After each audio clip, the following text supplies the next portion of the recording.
Gracias, amado hermano, gracias a Dios. Y pues que estos testimonios, amado hermano, aumenten su fe, porque a lo mejor usted dice, mire a mí, cuánto tiempo llevo con esto, cuánto tiempo llevo con aquello. Pero es Dios, amado hermano, el que está probablemente tratando con su vida, tratando con su corazón, con su carácter a lo mejor. Pero, amado hermano, bien lo dice la Escritura, que para el Señor no hay nada imposible.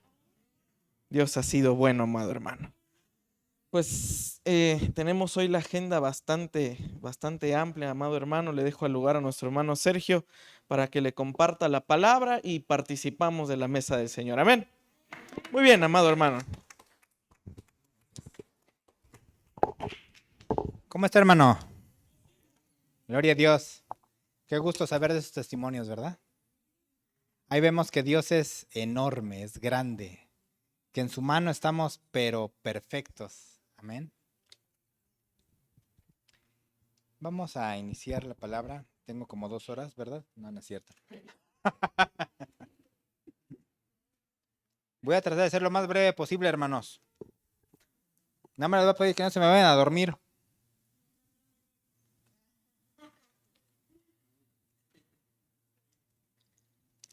Muy bien.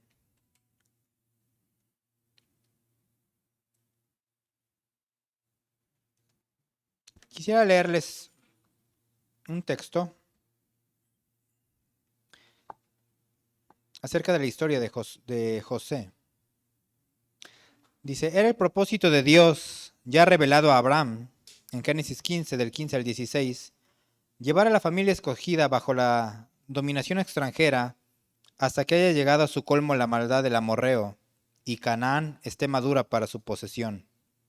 De modo que la serie de acontecimientos para guiar a Israel a Egipto es activada a través de las rivalidades y dificultades de los dos hermanos. Bajo la mano de Dios, la historia es el clásico ejemplo de la providencia. Hoy quiero tocar un tema con ustedes, hermanos, que se llama el libre albedrío a los pies de la soberanía divina. Yo la verdad yo no supe ni en qué me metí, pero bueno, espero que se los pueda explicar porque es un tema medio complicado de explicar, pero que Dios me puso en mi corazón que es bien importante, porque si podemos comprender esto, estamos del otro lado. Amén. El libre albedrío a los pies de la soberanía divina. ¿Sí? Muy bien. Quisiera que fuéramos al libro de Romanos, en el capítulo 9, del versículo 10 al 23, que es el clásico texto que se utiliza para hablar de la predestinación.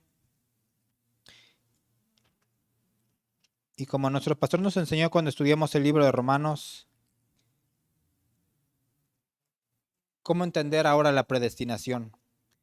Había una postura en la que se creía y Dios arrojó luz y nos habló de qué es realmente la predestinación ahora, ¿no? Dice así, Romanos 9 del 10 al 23.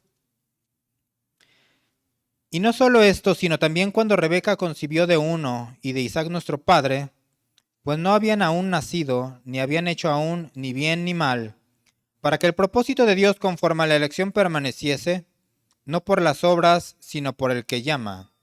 Se le dijo, el mayor servirá al menor. Como está escrito, a Jacob amé, mas a Esaú aborrecí. ¿Qué pues diremos? ¿Hay injusticia en Dios? En ninguna manera. Pues a Moisés dice, tendré misericordia del que yo tenga misericordia, y me compadeceré del que yo me compadezca. Así que no depende del que quiere ni del que corre, sino de Dios que tiene misericordia. Porque la Escritura dice a Faraón, para esto mismo te he levantado, para mostrar en ti mi poder y para que mi nombre sea anunciado por toda la tierra. De manera que de quien quiere tiene misericordia, y el que quiere endurecer, endurece. Pero me dirás, ¿por qué pues sin culpa? Porque ¿quién ha resistido a su voluntad? Mas antes, oh hombre, ¿quién eres tú para que alterques con Dios? Dirá el vaso de barro el que lo formó, ¿por qué me has hecho así? ¿O no tiene potestad el alfarero sobre el barro para hacer de la misma masa un vaso para honra y otro para deshonra? ¿Y qué, si Dios, queriendo mostrar su ira y hacer notorio su poder, soportó con mucha paciencia los vasos de ira preparados para destrucción? Y para hacer notorias las riquezas de su gloria, las mostró para con los vasos de misericordia que él preparó de antemano para gloria. Vamos a orar. Bendito Padre, te damos gracias porque te agradezco que me permitas estar aquí en este lugar, del cual que lo hago con mucho temor y temblor, porque sé que eres tú el que quiere hablar. Quiero poner mi vida en tus manos para que seas tú el que hable y no yo, que no hable la carne sino tu Espíritu Santo. En tus manos ponemos esta palabra, la exposición de esta palabra, y ruego que me des la habilidad, la sabiduría para poderla proclamar y que a mis hermanos les ayudes para que esta palabra penetre bien en su corazón, no solamente en su mente, y los ayude a ellos a tener un mejor estilo de vida. Que no se quede solamente en la cuestión mental, sino que pueda ser llevada a un actuar en nuestras vidas. Te lo pedimos para tu gloria y para tu honra en el nombre de Jesús y te damos gracias. Pues bien, hermanos, esta palabra, estos versículos, muchos ya los conocemos. Amén. Y yo he escuchado que varios de ustedes dicen, bueno, es que, ¿quiénes somos nosotros si Dios determina algo? Nosotros no podemos hacer absolutamente nada. Dios es el que gobierna nuestra voluntad y de hecho se llegó a proclamar que nosotros no teníamos un libre albedrío, que todo dependía de lo que Dios determinara. Y era algo así como que pues Dios determinaba quiénes iban a ser salvos y quiénes no iban a ser salvos, y que nadie más podía hacer nada al respecto. Hoy vamos a hablar un poco acerca de eso. Lo que les acabo de leer es lo que un teólogo dijo, y me llama mucho la atención porque yo no había leído este texto hasta después de que hice la predicación, y habla de cómo la vida de José es el mejor ejemplo que la Biblia puede poner acerca de lo que es la predestinación y el libre albedrío en una persona. Entonces, bueno, vamos a la materia porque vamos a abarcar varias cosas. Miren, yo se los voy a contar. Vamos a abarcar nada más 2, 3 versículos. Yo les voy a pasar ciertos versículos. Les voy a leer otros para irnos lo más rápido posible porque es un poco extenso. Amén. Vemos que hay una parte en Génesis, en el capítulo 15, donde Dios le dice a Abraham, dice, a tu descendencia daré esta tierra, Canaán. Cuando vemos que hizo un sacrificio. Ahorita les voy a dar bien la cita. Con eso quiero empezar, porque con eso voy a concluir. Empiezo con la vida de Abraham y voy a concluir con la vida de Abraham y la aplicación en cuanto al tema de Romanos. Vamos a terminar específicamente en Romanos otra vez en el capítulo 9. Abrimos un paréntesis y vemos la vida de Esaú. Acabamos de leer, dice, que decía aquí, que el mayor serviría al menor. Dice, a Jacob amé y a Esaú aborrecí. Esta palabra aborrecer lo que significa es, no se debe tomar como nosotros la percibimos. Lo que significa es que a Jacob amé más que a Esaú. Eso es lo que significa en el contexto. Se habla de que ama Dios más a uno que a otro, pero no porque Dios haga acepción de personas como al parecer en Romanos 9 dice aquí. ¿Por qué es esto? Si nos vamos a Génesis en el capítulo 25, 23, Génesis 25, 23, dice así, 2 naciones hay en tu seno. Bueno, lo voy a leer desde el 22. Y los hijos luchaban dentro de ella, o sea, de Rebeca, y dijo, si es así, ¿para qué vivo yo? Y fue a consultar a Jehová. Y le respondió Jehová, 2 naciones hay en tu seno, y 2 pueblos serán divididos desde tus entrañas. El un pueblo será más fuerte que el otro pueblo, y el mayor servirá al menor. Amén. Entonces, vemos que aquí lo que está sucediendo es que Rebeca le pregunta a Dios, ¿qué es lo que está pasando? ¿Por qué hay tanto pleito? Y Dios simplemente le declara lo que va a suceder. En Romanos, en el capítulo 9, parece que le está diciendo lo que él estipuló. No, él no lo estipuló como nosotros pensamos que lo hubiera hecho, así como que yo voy a decir aquí lo que yo quiera y tú no vas a decir absolutamente nada y vamos a ser así como que robots, como títeres. No, no es así. Aquí lo que Dios utilizó fue su presencia. Él desde antes de la fundación del mundo sabe exactamente cuáles son las decisiones que vamos a tomar todos y cada uno de nosotros, de toda la humanidad. Y en base a ello, Él determina sus decretos, su propósito a nivel universal y en todos los tiempos, desde la creación hasta llegar hasta el estado eterno. ¿Amén? Entonces vemos cómo aquí Él está declarando qué es lo que va a suceder. Y dice, amé a Jacob y aborrecí a Esaú, o amé más a Jacob más que a Esaú. Si nosotros vemos la historia de Esaú, vemos por qué fue de esa manera. Y si ustedes lo analizan como madre o como padre, pudiera decir, pues es que sí, como que tiene sentido. Llega Esaú con un montón de hambre y Jacob había preparado de comer. Y por un plato de lentejas, Esaú declinó la primogenitura. A Esaú le importó un bledo la bendición que Dios le había dado por haber sido el primero en abrir la matriz. Digamos que Jacob también era una persona mañosa. Acto seguido, era un dolor de cabeza para sus padres, porque se había unido en yugo desigual con unas hititas. Y para llegar al colmo, se unió con una hija de Ismael, cuando sus padres le habían enseñado que no se uniera en yugo desigual con nadie. Eran un dolor de cabeza para sus padres. De tal manera que cuando viene y Jacob le roba la primogenitura, entre comillas, porque ya se la había cedido por medio de trampas y de engaños, se enoja demasiado Esaú. Pero, sinceramente, esas fueron determinaciones que él quiso. Pregunta, si tú vieras que un hijo se empieza a comportar de acuerdo al camino de Dios y el otro no, sabemos que vamos a amar a nuestros hijos igual, por igual. Pero ¿a poco no nos va a dar un poco más de gusto aquel que se encuentra en los caminos del Señor y hace lo que es correcto? Bueno, de esa manera, Rebeca e Isaac eh, se alegraban más de la vida de Jacob que de Esaú.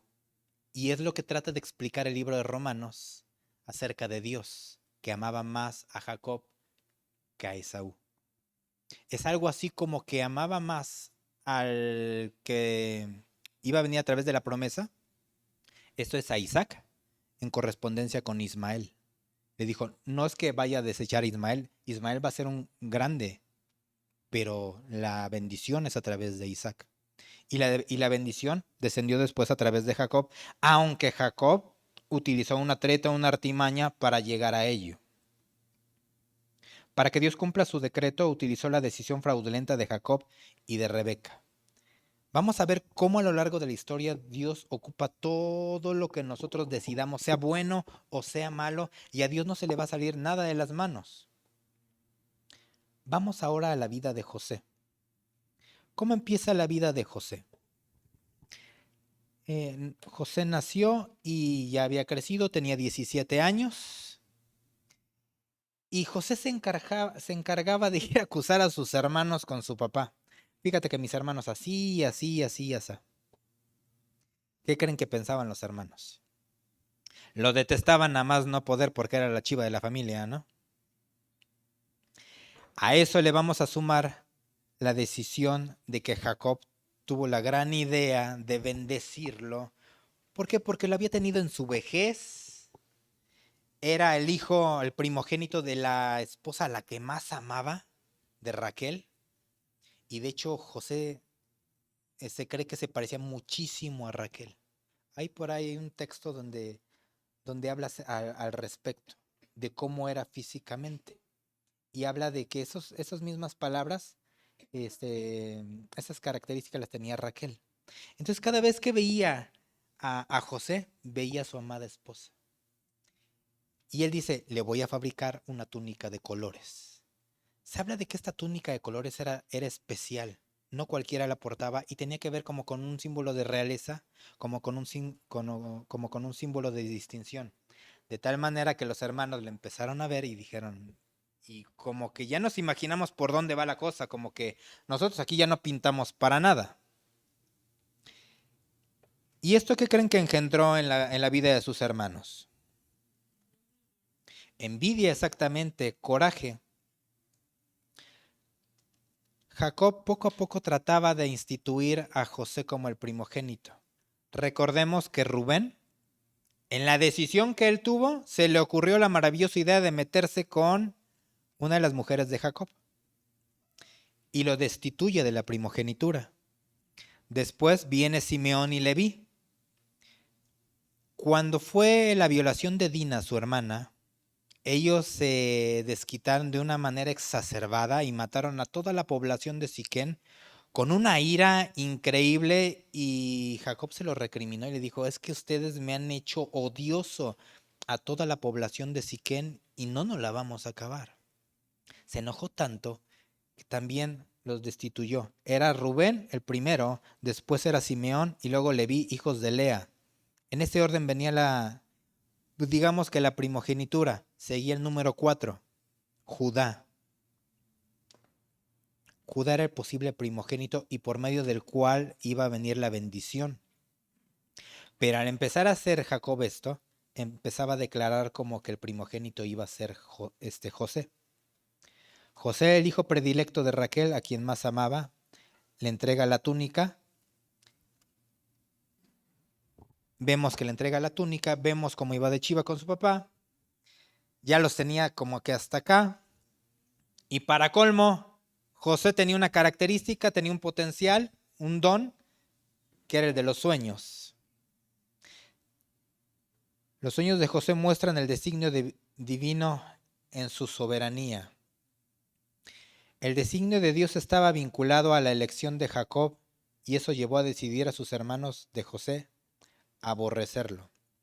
¿Por qué? ¿Qué fue lo que pasó con los sueños?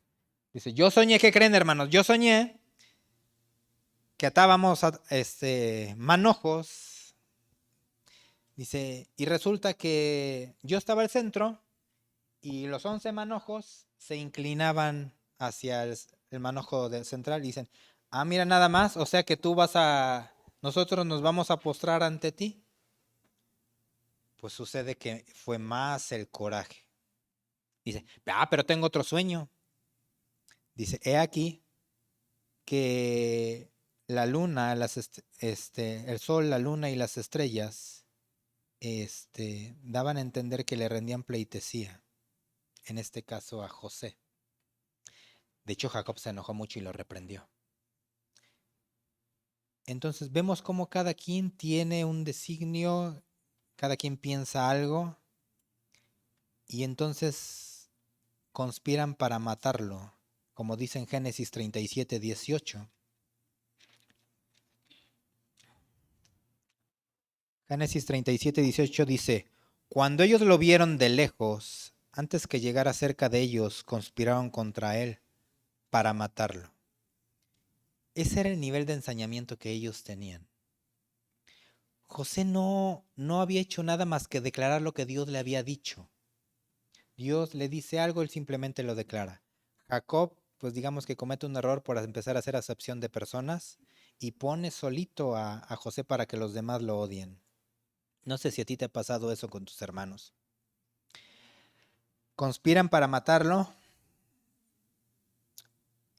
Y en el versículo 20 dice, ahora pues, vengan y matémosle y echémosle en una cisterna y diremos, alguna mala bestia lo devoró. Dice, y veremos qué será de sus sueños. Dios le da este sueño a José y le está indicando lo que él va a hacer. Eso era la soberanía de Dios, su elección. Pero para esa elección, él utilizó a un José, le presenta los sueños.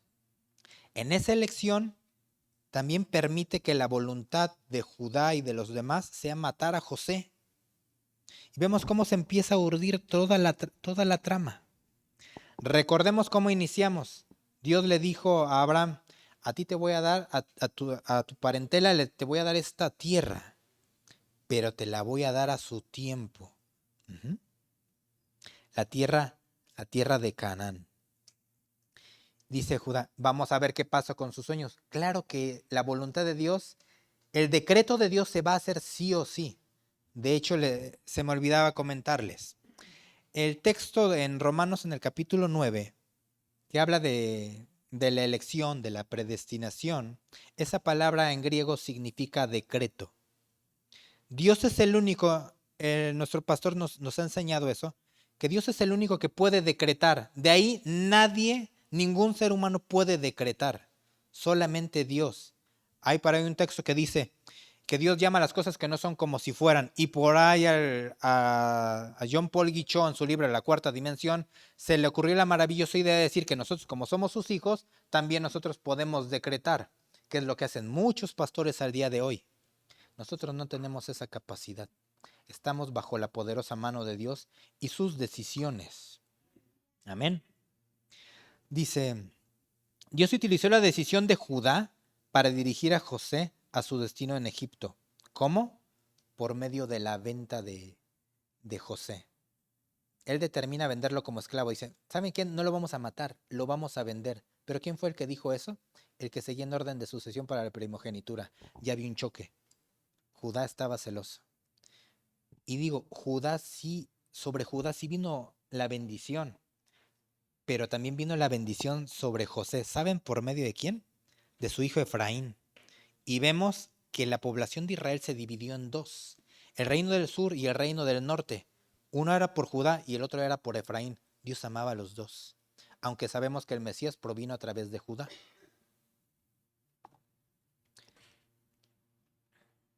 José halló gracia, José es vendido como esclavo a los ismaelitas en una caravana y van y lo revenden en Egipto.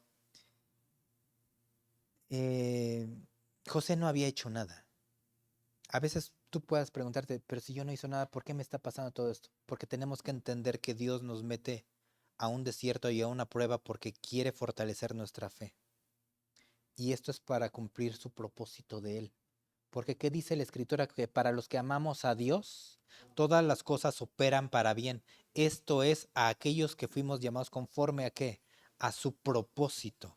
Él va a cumplir su propósito sí o sí.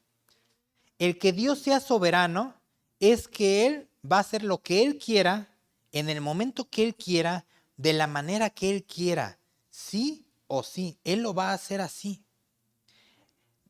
Él determinó crear a los ángeles, determinó crearnos a nosotros, determinó crear todo lo que nosotros tenemos aquí. Él sabía que el hombre iba a pecar. Él lo sabía todo desde antes de haber creado todo y sabe dónde va a terminar, en su gloria, en el estado eterno. Y todo eso tiene un propósito. Nosotros pudiéramos decir, ¿y si Adán no hubiera pecado?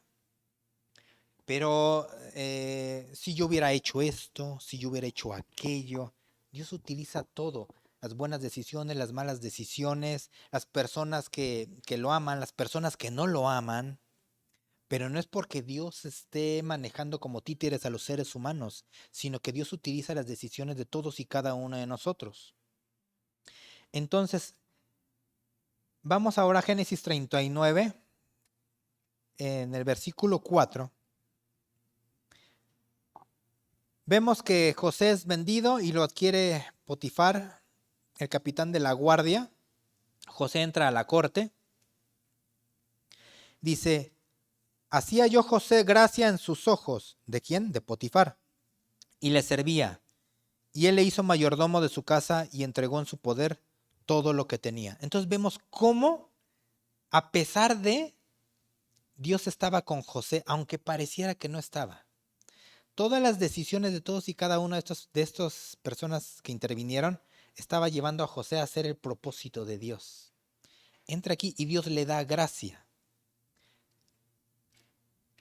Y pues bueno, todo marchaba muy bien. Él era el administrador, todo lo tenía en sus manos. Era como una bonanza, pero de repente se le presenta la mujer de Potifar. Y vemos la decisión de una mujer aquí. Se dice que Potifar era una persona castrada. Y que posiblemente por eso su mujer de Potifar se le ofreció a José. Es una teoría. Se le ofrece a José y José tenía un temor de Dios y dijo que no. Y por decir que no, pues sucede lo peor. O sea, el que una mujer se sienta despreciada, estalló una bomba ahí, y lamentablemente llegó a la difamación. Aunque José no cayó, aunque José no pecó, le levantó falsos a José y fue a dar a la cárcel. Entonces, a pesar de que José hacía lo correcto, Dios lo estaba sometiendo a una prueba. Dice el apóstol Pablo en una parte de la escritura: para que la grandeza de las revelaciones no me haga que me eleve demasiado, se lo estoy parafraseando, Dios ha mandado un emisario de Satanás para que me abofetee. Dice, de lo cual le he rogado a Dios 3 veces que lo elimine. Y la respuesta ha sido, bástate mi gracia, porque mi poder se perfecciona en tu debilidad. Y así es con todos y cada uno de nosotros. Dios quiere cumplir su propósito, pero en todos y cada uno de nosotros vamos a estar sujetos a pruebas, a desiertos. ¿Por qué creen? Porque nosotros le podemos decir a Dios, sí, yo creo en ti, amén a tu palabra, pero Dios dice, ahora quiero que veas si en realidad tus obras acompañan a tu fe, como dice Santiago. La fe sin obras, ¿qué es? Muerta. Amén. Entonces, esta es la razón de por qué hay pruebas y siempre va a haber pruebas. La prueba del padre de la fe, cuando Dios le pide sacrificar a su hijo, fue la máxima prueba que pudo haber tenido. Una prueba en la que Abraham llegó a su colmo, en la que sucede que cuando estamos en esa prueba pareciera que Dios nos abandonó, que Dios no está ahí, que Dios no contesta. Abraham con el cuchillo en la mano, ya a punto de matar a su hijo, y Dios le habla. Por eso es conocido como el padre de la fe. Ya Abraham había pasado cuántas pruebas antes. Se le ofrece su descendencia, espera 25 años para el nacimiento de Isaac, pero se le ocurrió a su esposa tener a Ismael, tuvieron a Ismael, hasta la fecha hay problemas con la población árabe. Se le ocurrió mentir en Egipto, se le ocurrió mentir con Abimael. Vemos las decisiones de Abraham y vemos cómo Dios lo fue probando y lo fue perfeccionando hasta llegar a los 120 años más o menos, que vino otra de las pruebas y uno dice, entonces, ¿siempre vamos a tener pruebas? Sí, siempre las vamos a tener, pero es porque Dios quiere hacer de nosotros algo mejor. La fe tiene que ser probada como el oro, por el fuego. La mujer se le ofrece a José y todo porque estaba, dice la escritura, que estaba hermoso, que estaba guapo, estaba carita el tipo. Y pues no se pudo resistir, ¿no? A los encantos. Pero José ni le hacía caso. Lo difama y le dan un premio a José. ¿Qué creen que le sucede? Mándenlo a la cárcel, ahí refúndalo para toda la vida.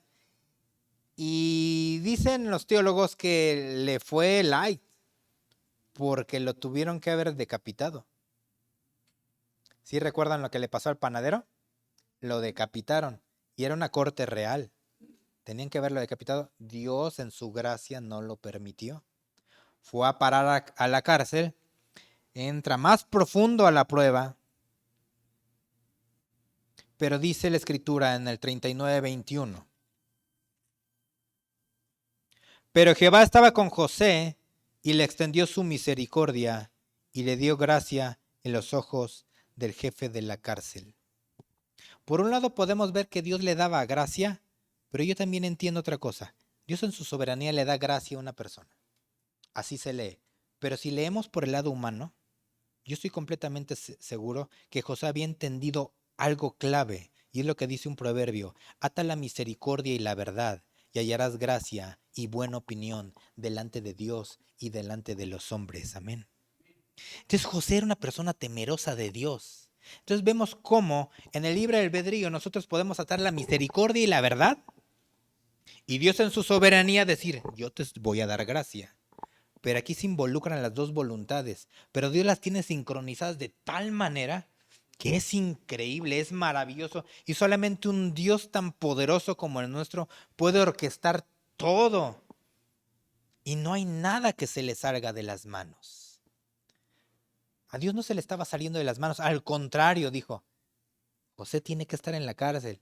Yo a José lo tengo que hacer pasar por fuego, por esta prueba. Lo van a odiar, lo van a detestar, lo van a querer matar, lo van a vender.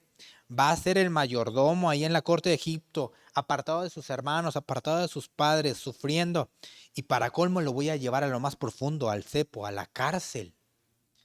Ahí donde estuviera con cadenas, con grilletes. Pero dice que halló gracia de delante del carcelero. Y era algo especial. Dice que el carcelero no tenía necesidad de resolver nada porque José todo lo sabía administrar perfectamente. Tenía un don para administrar José impresionante. Por eso tanto Potifar como el carcelero decidieron usarlo para beneficio. La casa de Potifar fue bendecida por la presencia de José y el carcelero fue bendecido por causa de José. Entonces vemos que un mal se convirtió en un bien para Potifar y en un bien para el carcelero. Por eso dice la Escritura, todas las cosas ayudan a bien para quienes amamos a Dios. Amén. Entonces Dios utiliza las malas decisiones del panadero y el copero y los pone junto a José. Ya estando en la cárcel, van a parar ahí. Dios les dice, no es que le diga, pero Dios determinó, te voy a llevar al panadero y te voy a llevar al copero, que corruptos se pasaron de listos en la corte y fueron a dar a la cárcel. Y es ahí donde José vuelve a utilizar su don. Le revela al panadero que va a morir y le revela al copero que va a ser enaltecido el día del cumpleaños del faraón. Pero José, como cualquiera de nosotros, no era algo así como que, sí, Dios, envía otra prueba, claro, yo aquí aguanto, ¿no? No, le implora al copero, le dice, ten misericordia de mí. Por favor, ten misericordia de mí, porque yo estoy aquí. Me vendieron y yo no hice nada para que me vendieran. No sé por qué me odiaron tanto mis hermanos. Yo qué culpa tengo de ser tan guapo, ¿no? No dijo así. Dice, y estoy aquí en la cárcel sin haberme metido con nadie, sin haber hecho mal a nadie. O sea, yo lo único que quería era hacer bien. Yo le dije al faraón, yo le dije a la señora de Potifar, ¿cómo habría yo de pecar a Dios, delante de Dios? Él tiene que respetar a la mujer de Potifar y así lo hizo y se ganó la cárcel. ¿Y qué creen que sucedió? Vamos a Génesis 41:1 y dice así. Aconteció que pasados 2 años tuvo Faraón un sueño. Le parecía que estaba junto al río. Y le declara declara todo el sueño. Y el copero le dice en el versículo 25. No, esa ya es la interpretación. Pero le dice el copero, ahora me acuerdo de la maldad de cuando yo me comporté mal y fui a dar a la cárcel. Habían pasado 2 años, hermanos. Habían pasado 2 años de que José le imploró que le hablara al faraón de él y no lo hizo. Porque Dios quería que estuviera todavía un ratito más. No había llegado, se le llama el Kairos, el tiempo de Dios. Nosotros nos regimos por el Cronos. Eso es lo que significa la palabra tiempo. Cronos es el tiempo que nosotros utilizamos. Cronos, tiempo. Pero Kairos también significa tiempo, pero significa el evento que Dios predeterminó, decretó que sucediese en tal lugar y en cierto momento de la historia. Tiene que ver con la eternidad. Viene José y le declara el sueño a Faraón. Dice en el versículo 25 del 41. Entonces respondió José a Faraón: el sueño de Faraón es uno mismo. Dios ha mostrado a Faraón lo que va a hacer. ¿Qué dice aquí? Dios ha mostrado a Faraón lo que va a hacer. Dios en su presencia le revela el sueño a José para que le declare a Faraón: eso es lo que va a suceder. Por eso te estoy mostrando estos sueños. Dios ya sabía esto. Dios sabía esto y lo había decretado. ¿Por qué? Recordemos que Abraham le dijo: te voy a dar esta tierra, pero no te la voy a dar ahorita. Te la voy a dar en 400 años después. Y a eso vamos a ir ahorita.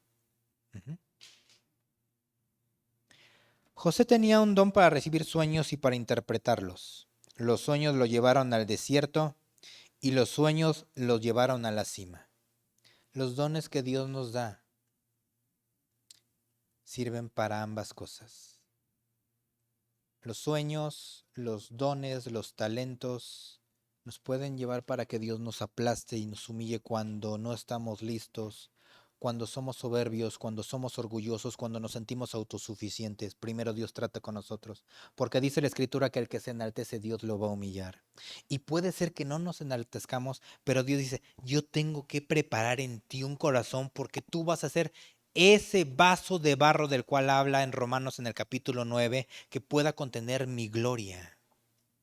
Y los vasos de ira son aquellos que Dios va a soportar de personas que no quisieron hacer su voluntad, de personas que decidieron endurecerse, pero que Dios igual las va a utilizar. ¿Cómo te explicas que Dios agarra a un demonio y empieza a torturar al apóstol Pablo? Dice, pero como que no tiene relación, ¿no? Si son enemigos, ¿qué tendría que hacer un demonio?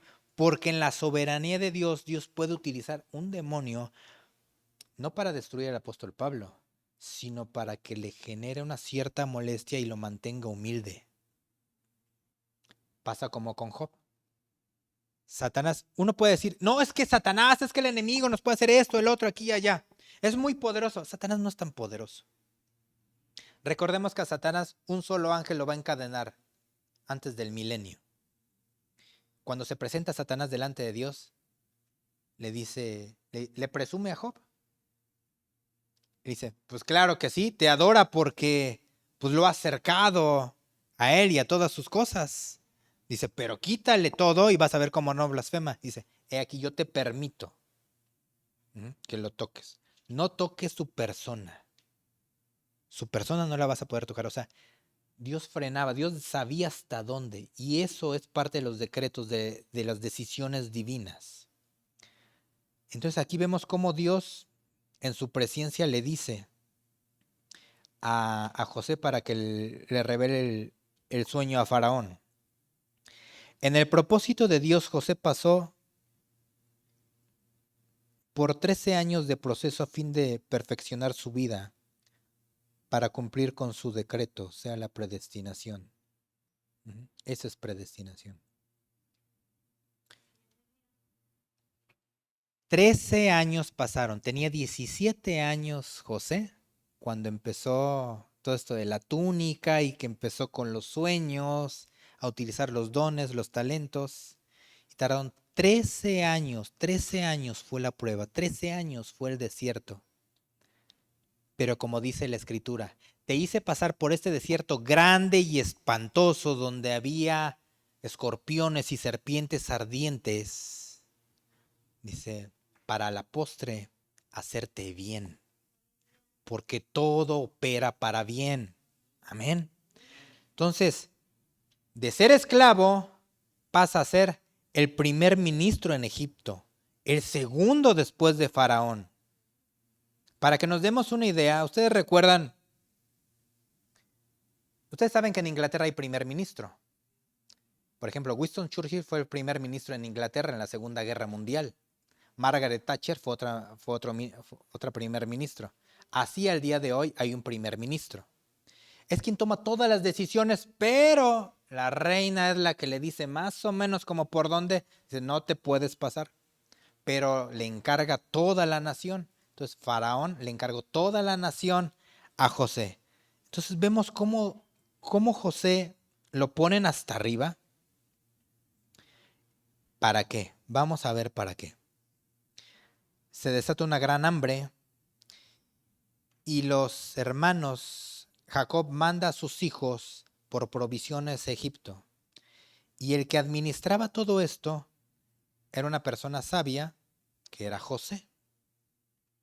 Los hermanos llegan ahí, José los reconoce, él se da a entender con sus hermanos y dice, yo soy su hermano. Cuando eso sucede, un poco antes de que esto suceda, empieza a jugar un poco con ellos, les manda la copa, les devuelve el dinero en los sacos de comida y él los empieza a reprender. En una de ellas lo reprende tanto que los hermanos reconocen su pecado contra José y sienten que por ello se sienten tan angustiados, porque dicen, ¿te acuerdas? ¿Te acuerdas cuando él gritaba y gritaba y gritaba cuando le habíamos lanzado a la cisterna, él en su angustia, y nosotros qué estábamos haciendo? Comiendo, comiendo. Se dice que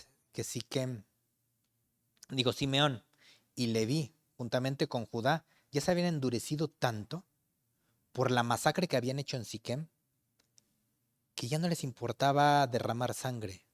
Cuando derramamos sangre, nos empezamos a endurecer. Cuando nos amargamos, nos estamos endureciendo. Y cada vez eso va a ir avanzando hasta llegar a hacer cosas increíbles. ¿Quién se puede poner a comer viendo que su hermano está mal? Y ellos, por eso sentían esa angustia.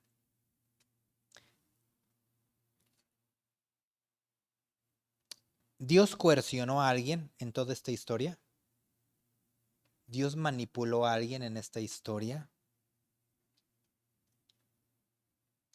¿No fueron los actos y decisiones de todos los aquí involucrados?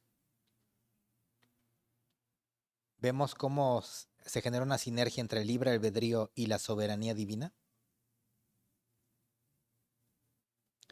Jacob reconocía la soberanía de Dios, tanto si regresaban sus hijos como si los perdía. Esto lo podemos ver en unos versículos donde Jacob les dice, todas estas historias vienen desde el capítulo 37. Ustedes las pueden leer en su casa. De repente le dicen a Jacob, ¿qué crees? Que tenemos que llevar al que falta, al hermano de José,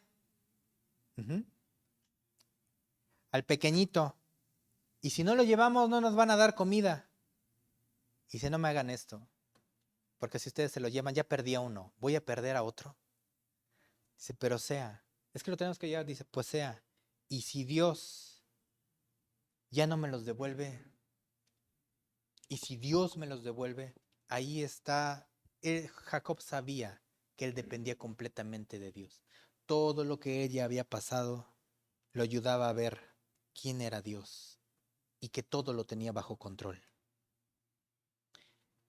Judá es confrontado por su pecado cuando José detiene a todos. Cuando detiene al hermano menor, a Manasés, en el capítulo 44, en el versículo 34, dice así, dice Judá, porque ¿cómo volveré yo a mi padre sin el joven? No podré, por no ver el mal que sobrevendrá a mi padre, porque sabía que se iba a morir de tristeza. Judá empieza a ser redargüido y se empieza a dar cuenta que era una cuestión de todo lo que le había hecho a su hermano José. Y de hecho le empiezan a declarar entre ellos y José los escucha. Vamos al capítulo 45, versículos 5 y del 7 al 8. Dice, ahora pues, no se entristezcan, ni les pese haberme vendido acá, porque para preservación de vida me envió Dios delante de ustedes. Y el 7 dice, y Dios me envió delante de ustedes para preservarles posteridad sobre la tierra y para darles vida por medio de gran liberación.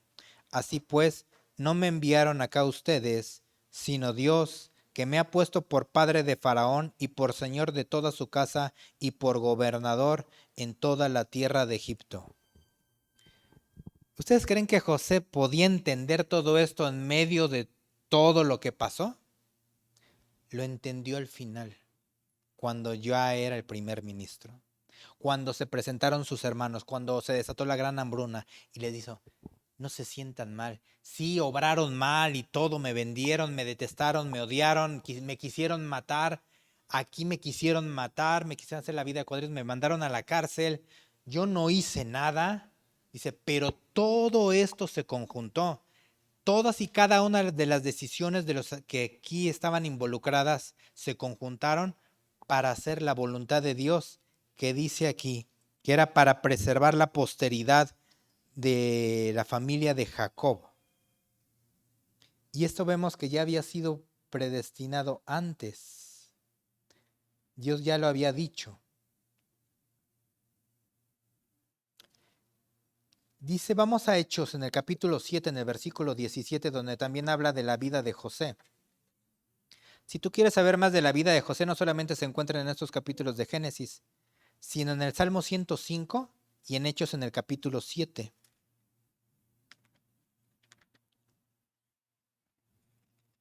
Vamos al versículo 17 de este capítulo. Amén. Dice, pero cuando se acercaba el tiempo de la promesa que Dios había jurado a Abraham, el pueblo creció y se multiplicó en Egipto. Dios levantó un faraón benevolente para con el pueblo. Y de repente el pueblo se empieza a multiplicar. Y vamos a ver que se presenta otro faraón que no es benevolente, sino que odiaba y detestaba al pueblo de Israel. Entonces vemos cómo Dios va llevando de la mano y curiosamente todos estos versículos tienen que ver, mucho de todo esto tiene que ver con lo que leímos en Romanos en el capítulo 9. Y aquí es donde nos vamos dando cuenta cuál es la perspectiva real. Todo esto sucedía en Egipto. Mientras tanto, en la tierra de Canaán, los amorreos, los heteos y los fereceos seguían llenando la medida del colmo de la maldad, pero aún no había llegado.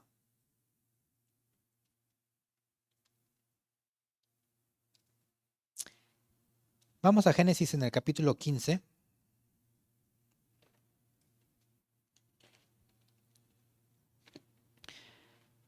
Los versículos 13 al 16.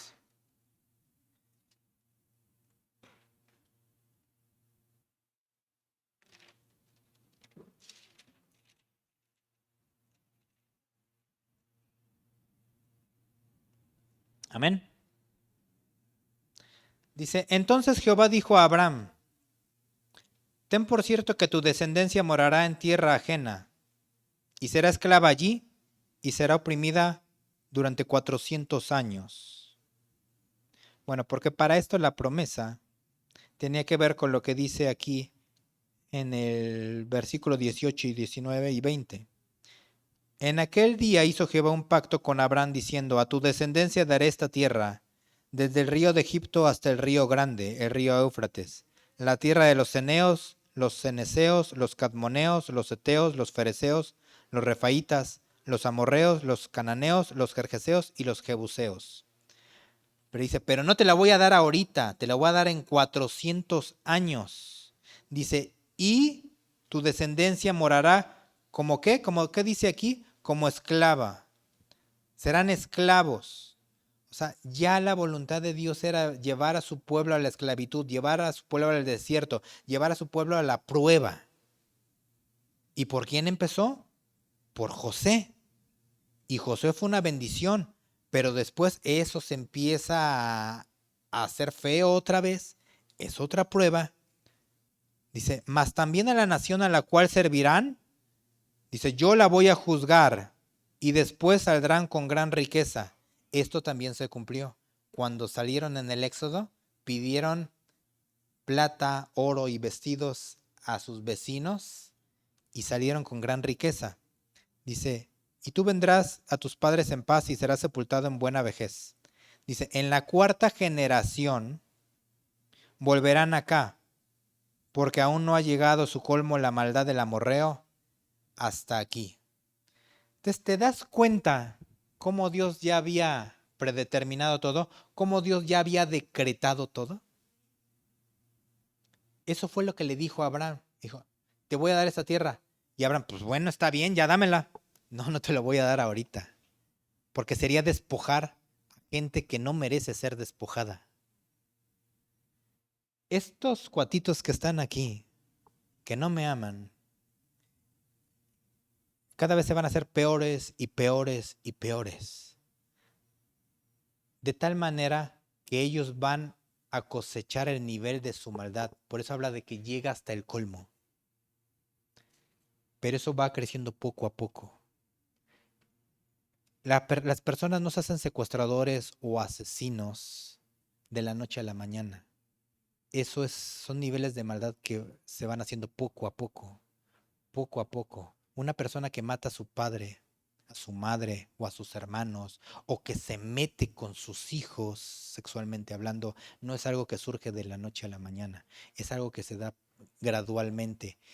Y Dios no le endureció el corazón a estas personas para que lo hicieran. Ellos fueron determinándolo así.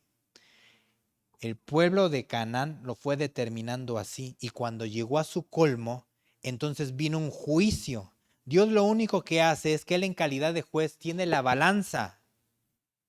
Sí, la palabra de Dios en muchas partes de la Escritura dice que Él castiga. En Romanos, en el capítulo 9, dice que Él endurece. Pero si vemos el contexto general de las Escrituras, nos damos cuenta que sí, Dios castiga, pero no porque sea perverso o malo, sino que Él hace recaer las obras de cada persona de acuerdo a lo que haya hecho. Si hiciste lo malo, va a venir un castigo ejemplar. Si hiciste lo bueno, va a venir una bendición. Si tú decidiste irte endureciendo por causa del pecado, eres tú y no es que Dios te endurezca. De tal manera que es nuestra libre voluntad.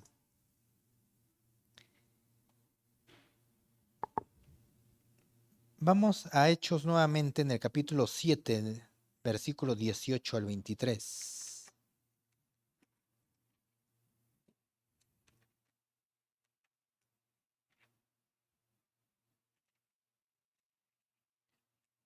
Hechos 7, del 18 al 23 y el 29 también.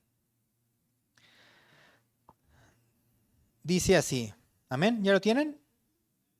Hasta que se levantó en Egipto otro rey que no conocía a José. Se acabó la gracia. Este rey, usando de astucia con nuestro pueblo, maltrató a nuestros padres a fin de que expusiesen a la muerte a sus niños para que no se propagasen. Era un rey que determinó ser malo. Cuando los versículos de Éxodo empiezan a decir, yo voy a endurecer el corazón de Faraón, aparecen después de lo que esto se empezó a dar. Vemos que la maldad de Faraón se estaba perfilando hacia eso. Dice, en aquel mismo tiempo nació Moisés y le fue agradable a Dios, y fue criado 3 meses en casa de su padre. Pero siendo expuesto a la muerte, la hija de Faraón le recogió y le crió como a hijo suyo.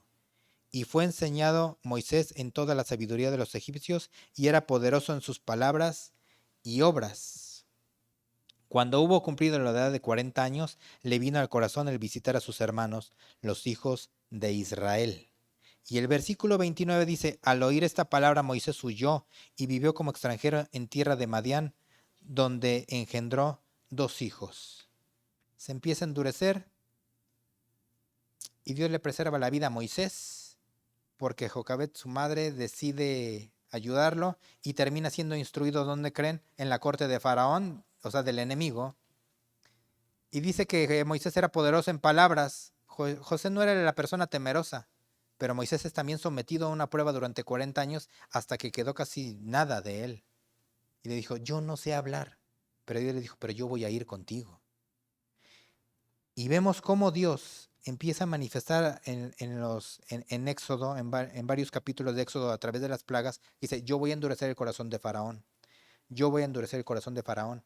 Pero muchos dicen, y Faraón decidió endurecerse y no dejar ir libres al pueblo. Esto lo dice muchas veces. Entonces nos damos cuenta que aquí no fue que Dios endureciera, o sea, manipular el corazón de Faraón, sino que Faraón así se fue haciendo. El Salmo 105 en el versículo 7. Ya vamos a terminar.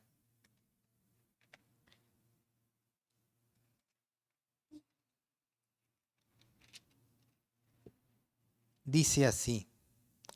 Salmo 105 en el versículo 7. Él es Jehová nuestro Dios. En toda la tierra están sus juicios. Hablando de la soberanía de Dios. Juicio aquí en hebreo significa, viene de la palabra mishpat, que significa decreto. Vemos que lo que Dios decrete, que lo que Dios diga va a ser establecido. Porque Él dijo y fue hecho. Él mandó y existió. Es lo que dice el Salmo 33:9. Le dice Jehová a Moisés, mas yo sé que Faraón no los va a dejar ir. En el capítulo 7, del versículo 3 al 5, Dios habla de que él iba a endurecer a Faraón y que no lo iba a dejar salir, sino con brazo extendido, con mano fuerte, con señales y con prodigios. Y hay una parte en la escritura que dice, yo te he levantado a ti un vaso de ira, o sea, no lo dice así, pero yo lo estoy conjuntando con lo que dice Romanos. Dice, para mostrar en ti mi poder. O sea, yo voy a utilizar toda tu terquedad, toda tu necedad, todo lo enduro que estás, para yo manifestar mi gloria. Mi decreto va a ser llevado a cabo. Dice, por eso dice en el capítulo 9, dice que él aguantó los vasos de ira. Él aguantó toda la necedad, todo lo que el hombre no quiere saber nada de Dios. Dios aguanta todo eso y lo utiliza para el bien de su decreto y para el bien de los hijos de Dios. Acerca del endurecimiento, vamos nada más rápido a números. Deuteronomio 2:30.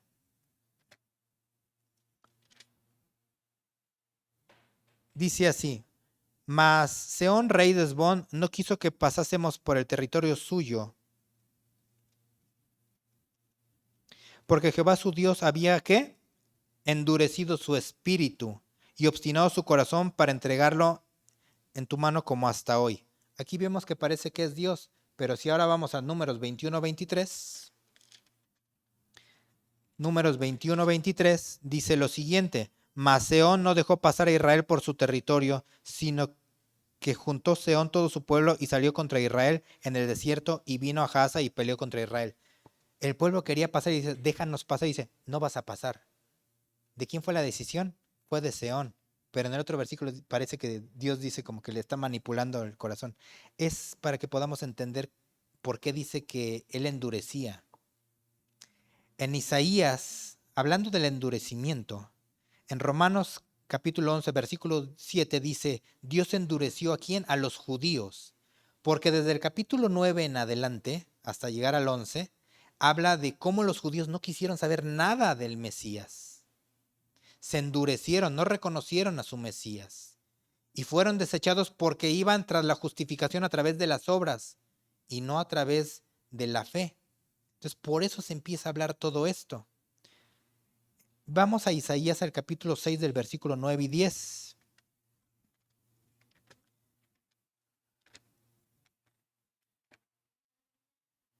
Isaías 6, 9 y 10. Para que quede más claro esto del endurecimiento. Y dijo, anda y di a este pueblo, oigan bien y no entiendan, vean por cierto, mas no comprendan, engruesa el corazón de este pueblo y agrava sus oídos, y ciega sus ojos para que no vea con sus ojos, ni oiga con sus oídos, ni su corazón entienda, ni se convierta, y haya para él sanidad. Y vemos el versículo paralelo en Mateo 13, lo que dijo el Señor Jesucristo en el versículo 14 y 15. Mateo 13, versículos 14 y 15. Dice así: de manera que se cumple en ellos la profecía de Isaías que dijo, cuando Jesús les dice, a ellos por parábolas, pero a ustedes que son mis discípulos les voy a declarar todo. De manera que se cumple en ellos la profecía de Isaías que dijo, de oído oirán y no entenderán, y viendo verán y no percibirán, porque el corazón de este pueblo se ha engrosado y con los ojos oyen pesadamente, y han cerrado sus ojos para que no vean con los ojos y oigan con los oídos y con el corazón entiendan y se conviertan y yo los sane. Aquí habla de personas que se acercan, que es que quieren escuchar de la palabra de Dios, pero les importa un bledo.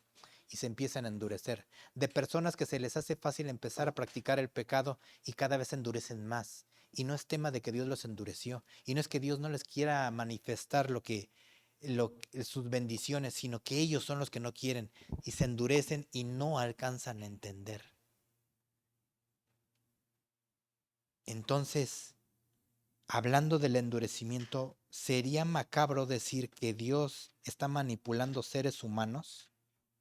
Y que le diga, tú te vas a ir al cielo y tú te vas a ir al infierno. Y él lo habla claramente en Santiago 1, versículos 2 y 9. Dice así, 1, 2 de Santiago. No es cierto, no es esta. Es el 2. El 2:1. Hermanos míos, que su fe en nuestro glorioso Señor Jesucristo sea sin ¿qué? Sin acepción de personas. Si Dios decidiera quién va al cielo y quién va al infierno, parecería como que está haciendo acepción de personas. Eso fue lo que hizo Jacob con sus hijos, ¿no? De alguna manera. Y el 9 dice así, porque cualquiera que guardare toda la ley, pero ofendiere, no, estoy en el 10, perdón. Pero si hacen acepción de personas, cometen pecado y quedan convictos por la ley como transgresores. Y sabemos que Dios nunca va a ir en contra de su palabra. Amén. Nada más en Deuteronomio, en el capítulo 9, en el 4 al 9, es lo último. Deuteronomio 9, del 4 al 9 dice, no pienses en tu corazón cuando Jehová tu Dios los haya echado de delante de ti, diciendo, por mi justicia me ha traído Jehová a poseer esta tierra, pues por la impiedad de estas naciones Jehová las arroja de delante de ti. No por tu justicia ni por la rectitud de tu corazón entras a poseer la tierra de ellos, sino por la impiedad de estas naciones Jehová tu Dios las arroja de delante de ti, y para confirmar la palabra que Jehová juró a tus padres Abraham, Isaac y Jacob. Entonces nos damos cuenta cómo Dios aquí ordena todo. Todo lo tiene perfectamente bien ordenado y le dice, tú no vas a habitar la tierra porque tú seas más justo que ellos. Te la voy a dar por la promesa que le hice a tu papá, a Abraham, a Isaac y a Jacob. Pero yo se los voy a quitar a ellos porque llegó a su colmo la maldad. Así es como opera Dios. Utiliza el bien y el mal. Nada se le sale de las manos y todo para cumplir su decreto. Lo que Él pensó desde antes de la fundación del mundo en la eternidad pasada se va a llevar a cabo sí o sí hasta llegar al estado eterno. Entonces, todo lo que tú pases, hermano, todo lo que nosotros hagamos, sí tiene consecuencias. Pero te voy a decir una cosa, eso Dios los está utilizando para llevarte algo bueno. Amén. No digas, si yo regresara a mi vida, decidiré otra cosa. No, ya la decidiste y era necesario para que Dios te lleve algo bueno. Siempre y cuando tú seas una persona que ame a Dios con todo su corazón. Puede permitir que tú pases martirio, pero en un momento te pueden matar y te pueden despedazar, pero en el siguiente segundo tú puedes estar en la presencia de Dios y el decreto de Dios se lleva a cabo. Puede ser que tú mueras de manera natural o puede ser que Cristo venga y nos lleve, pero sea como sea, se va a llevar a cabo. Lo único que Dios quiere es que le amemos y ahí estamos seguros porque se va a hacer lo mejor de lo mejor para nuestras vidas y para el propósito de Dios. Amén. Vamos a ponernos de pie, hermanos.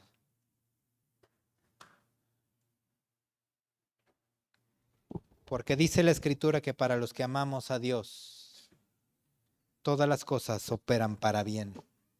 Esto es, aquellos que conforme a su propósito han sido llamados.